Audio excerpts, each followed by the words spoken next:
Sin is an imaginary disease invented to sell an imaginary cure. There are those exploring Kemetic spirituality that will ask me, is this or that a sin? Or what about this type of sin? They still think in religious terms.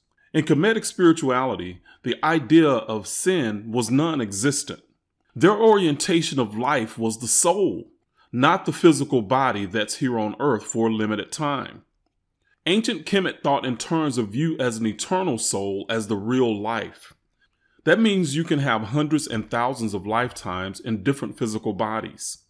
I explained this reincarnation idea with the analogy of playing characters in a movie. The movie is your life, and you play your part. That means sometimes you'll play the bad guy or gal in a co-creation with another soul's life production or yours. Somebody has to, right? You have soul contracts to fulfill. Everyone's lessons fit together like a puzzle. So to limit a person's experience because something may be considered a sin would be counterproductive in the education of the soul. What you consider a sin may be the catalyst for the other soul to gain wisdom. If you don't do your act, the opportunity to learn the wisdom is lost. That doesn't mean there aren't consequences. But sin, punishment, and hell are not part of the Kemetic theology.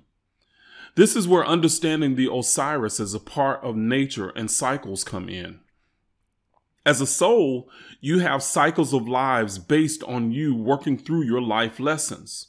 If you don't learn the lesson, you get the chance to live another life and work it all out in a different way, and most times with the same souls playing different parts. The church made up sin to keep you under control and living in fear. A byproduct of fear of sinning and going to hell is that it keeps you locked in life cycles you don't work through.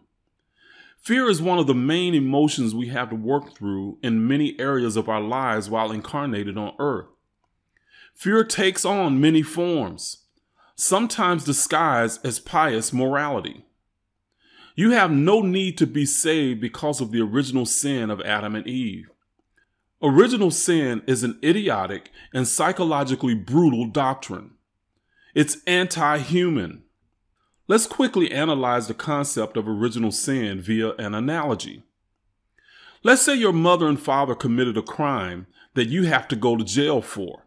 Your children must serve time for the same crime, and your children's children have to serve time for that crime, unless they profess Jesus as their Savior. Just by the words, they are cured and no longer have to serve time for the crime of their forebears. Doesn't that sound stupid? That's the concept of original sin. The imaginary disease invented to sell you the cure of a Savior that will wash you white as snow. Don't fall for it. Live your life. Enjoy it to the fullest. Love hard and live on the edge of your comfort zone. Learn and grow. You won't burn forever. You get to learn forever. Thank you for watching. Please subscribe, like, and share with anyone that will be consciously elevated and vibrationally uplifted by this.